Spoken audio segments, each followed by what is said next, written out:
Верувам дека поголем дел од вас, почитувани гледачи, се добро упатени и, ако ништо друго, барем слушнале дека постои фондацијата Новак Ѓоковиќ, која што има чишто интерес практично се децата од предучилишната возраст. И луѓето кои што работат во оваа фондација веруваат во детските соништа и посветено работат тие да се остварат. Токму оваа фондација во неделата во еден скопски хотел имаше пред преполна сала, имаше панел дискусија со работен наслов Чиста мотивација. Токму за оваа чиста мотивација и за соработката со фондацијата Новак Ѓоковиќ ќе зборуваме со нашиот денешен гостин во студиото. Чест и задоволство ми е да го најавам Даријан Трајанов, магистер по јавно здравје, едукатор и промотор од областа на јавното здравје и спортот. Добар ден и добре дојдовте. Добар ден, ви благодарам на најавата и поздрав од вашите гледачи. На почетокот, од каде идејата да организирате еден ваков настан? Па, како магистер по јавно здравје, спортски едукатор во делот на јавното здравје и промоција на здравјето, од секогаш имав силна желба и силен мотив да организирам некој ваков настан кој што ќе има за цел да ги мотивира луѓето, да ги инспирира, да се насочат кон спортот, кон здравото живење, меѓутоа не само луѓето, туку генерално сите, вклучително и младите, родителите и луѓето сите возрасти, некако да поттикнеме кај луѓето желба за тоа здраво живење, за тоа спортско живење и некако целата оваа моја идеја која што долго време ја разработувам, напорно работам сите овие години за да дојдам, да кажам, до тој еден момент за да организираме нешто вакво. Целата оваа идеја одлично се вклопи во програмот на фондацијата Новак Ѓоковиќ, програмот наречен Патот на шампионот, кој што е програм за родителите кои што имаат деца во спортот, креиран од страна на автор и креатор на овој програм е господја Ана Јовановиќ. Јас би сакал во оваа прилика да се заблагодарам на фондацијата што ми даде можност заедно да направиме нешто вакво тука во Скопје и до креаторот.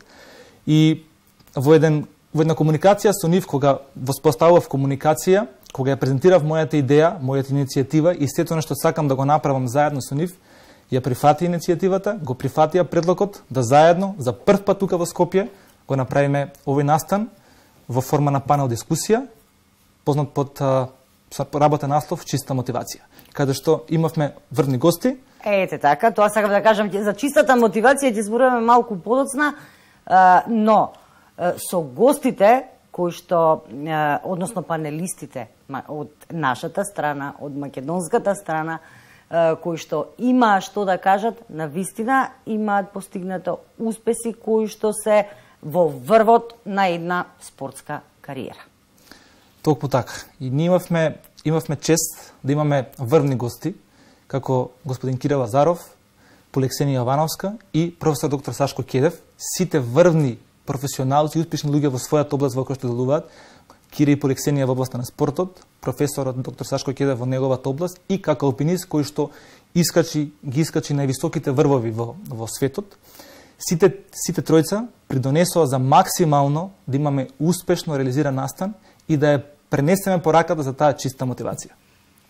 Верувам дека настанот ги исполни вашите очекувања и дека луѓето кои што беа присутни во публиката беа задоволни. Кога го подготвувавме целиот овој концепт за настанот и кога почнуваше целиот тој процес на подготовка, секогаш си верев додека постои тој процес, барем еден човек да излезе задоволен од настанот, да го поттикнеме, да го мотивираме, да направи нешто повеќе од себе или да продолжи барем онаму каде што застанал, ќе се чувствувам среќен и горд што тоа сме го направиле заедно со фондацијата. И додека траеше настанот, кога се свртев позади, затоа што нели бев во делот на организација тука цело време присутен, кога ги видов тие изрази на луѓето, нивните ликови, нивната среќа, исполнетост, како ги впива информациите кои што ги споделува со наш панелистите, бев многу среќен, затоа што имавме гости од сите генерации, возрастни луѓе, родители со дечиња, спортисти, имавме тренери, буквално сите беа задоволни. И среќен бев што и по завршувањето на настанот, многу луѓе дојдоа, придоа, пратија пораки со цел дека сме успеале да ги поттикнеме, да ги инспирираме, да ги мотивираме, да бидат подобра верзија од себе и да трнат по тој пат на чиста мотивација. Сега доаѓаме до моментот. Што всушност значи чистата мотивација? Тоа беше темата. Зошто знаеме дека мотивацијата е нешто најважно кај човекот. Се што сакаме да направиме во животот, најпрво треба да бидеме мотивирани. Мотивацијата е двигател на човекот за реализација на нашите цели, сонови и планови. Меѓутоа, одлично прашање е што е тоа чиста мотивација. Често пати некако мотивацијата ја трнува тој момент финансискиот резултат, што ќе биде тоа што ние ќе направиме. Меѓутоа, чистата мотивација укажува на тоа што ние ќе направиме како вредност за другите. Мотивацијата која што да кажам јас трнав што ќе направам сега беше што ќе оставам за луѓето, каква вредност ќе оставиме. Како ќе постигнеме целта. Не е само да пристигнеме до целта при тоа да ги прегазиме другите луѓе, да ја изгубиме емпатијата, да се фокусираме само на тоа јас, а каде се останатите? А тоа се случува. Тоа се случува. За жал, последниве години ние сме сведоци дека младите генерации некако немаат чувство за и за емпатија, и за друштво, и за И кај нив целта ги оправдува средствата. Да, и затоа беше многу важно да се укаже на тоа која е таа чиста мотивација. Дека мора да постои емпатија, мора да постоиме едни со други, да креираме лидерство едни со други, затоа што важно е да подадеме рака ако сме постигнали нешто, да го повлечеме оној кој што сака да дојде на тоа место кој што сме ние. Ако ние нешто не знаеме, да примиме критика, меѓутоа критика која што навистина ги оправдува средствата и на тој начин да бидеме подобра верзија од себе. И секако да имаме таа чиста мотивација, која што нема да биде само финансискиот аспект. Кога зборуваме за чиста мотивација, веројатно најмалку мислиме на финансискиот аспект, особено затоа што, уште еднаш ќе кажам, вие сте магистер по јавно здравје, значи мотивацијата треба да ни биде.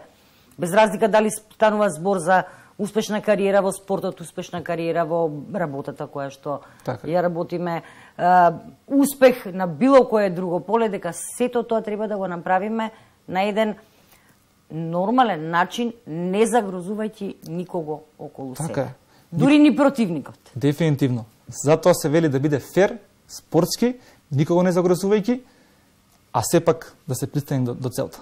Без разлика дали е тоа во спортот или во некоја друга област, важно е да бидеме водени од тоа да оставиме дела кои што ќе бидат вредно за сите останати позади нас. Дали ова представување, дали оваа панел дискусија ќе представува еден, да речеме, убав почеток на повторно организирање на настани од овој тип, промовирање на спортот, на здравието, на дружењето на децата, па и повозрасните, затоа што, како велат, човек учи додека е жив. Токму така, дефинитивно ова е, тоа е мојата цел. Како човек кој што работи во област, да продолжам понатаму, да работам и да придонесам за организирање на вакви настани, кои што ќе имаат за цел да инспирираат, да мотивираат, да потикнуваат што повеќе луѓе, да бидат дел од спортот, да се грижат за своето здравје, да работат на себе, на својот личен развој, да се дружиме. Она што недостасува во моментов ке сите луѓе, тоа може да го приметам, е дружбата. Недостасува дружбата, некако дигитализацијата многу зема замав, многу луѓето некако се запостави едни со други и тоа е проблем. И затоа ваквите настани се добри за вмрежување и комуникација едни со други. Но не е само дигитализацијата виновна, веројатно заради тоа што не постои дружба меѓу луѓето. Се сменивме сите. Тоа мора да го признаеме. Се сменивме сите, заборавивме на човечноста, заборавивме на колегијалноста, заборавивме на убавите зборови, па понекогаш дури и во семејството, преоптоварени со своите грижи, немаме време за децата. Токму сега е моментот кога треба да поработиме овие вредности повторно да бидат вратени на едно високо ниво во општеството. На семејните вредности, оние вистински вредности, токму и за тоа ќе се залагам, сите тие вредности се дел од таа, да кажам, дел од тој концепт за здраво и правилно живење. Мора да ги вратиме оние вистински вредности, почитување на едни со други, родителите да се грижат за своите деца, да бидат тука за нив, да ги поддржуваат, затоа што секое дете е шампион. Секој човек може да биде шампион и секој може да се најде на тој шампионски пат. Меѓутоа, она што сакаме да го пратиме како една порака до сите, дека секој од нас, ако сакаме да напредуваме, сакаме да одиме напред, сакаме да бидеме успешни, важно е пред се да бидеме подготвени да преземеме одговорност, да бидеме подготвени да преземеме соодветен ризик, да се соочиме со предизвиците, да не се плашиме од грешките, да сакаме да напредуваме, да вложуваме во себе и што е најважно, да веруваме во себе. Но како што напоменавме на почетокот, без прито да ги повредиме другите. На тој начин стигнуваме до својата цел и како што имавме најубава порака на панелот. Треба сите ние да знаеме дека секој од нас има тука е дојден со некоја своја последна цел, со последна приказна. Така да секој може да биде шампион и само треба да веруваме и да работиме на себе. Ве слушам додека зборувате, јас сум убедена дека голем дел од луѓето кај нас, па и вие самиот, верувам дека точно знаете што ни недостасува, што е она што не кочи, што е она што ни создава пречки. Но кога истото тоа што ние сме го кажали или имаме да го кажеме, ќе го каже некој од надвор, во случајов, не станува збор за случајни луѓе. Да. Фондацијата Новак Џоковиќ представува круна на успехот кога станува збор за работата со деца. Нашите луѓе како повеќе да им веруваат на странците отколку нам. Па, знаете како... Но тоа е потврда дека, извинете, да. Но тоа е потврда за нас, а и за луѓето, дека еве тоа ние што ви го зборувавме, го зборуваат и другите. Да. Тоа е вистинскиот пат. Дајте да одиме по тој пат. Да, многу е важно да бидеме подготвени, како што реков, да излеземе од таа комфортна зона. Да многу луѓе во себе знаат што е правилното, меѓутоа некогаш треба некој да ги поттикне, да ги инспирира. Затоа е тоа што важно становија настани, некој некогаш да каже некој збор кој што поттикнува, кој што мотивира, за да ни даде, да кажем, некоја сила да излеземе и да го покажеме најдоброто од нас. Тоа го прават лидерите. Да. Лидерите знаат да мотивираат, да. Лидерите знаат да поттикнат, лидерите знаат да повлечат со себе и да ги водат луѓето на патот кон успехот. Така. Даријан, верувам дека имаме уште многу да зборуваме, но верувам дека и овој наш разговор поттикна кај дел од нашата публика малку повеќе да размисли за тоа кои се вистинските вредности во животот на луѓето. Ви благодарам на поканата и на одличната емисија. Чест ми е и верувам дека успеевме да поттикнеме, да инспирираме до луѓето да пратиме порака што е се тоа вистински вредности, што е тоа чиста мотивација и дека секој може многу повеќе. Ќе се видиме и во некоја следна прилика, тоа ви ветувам.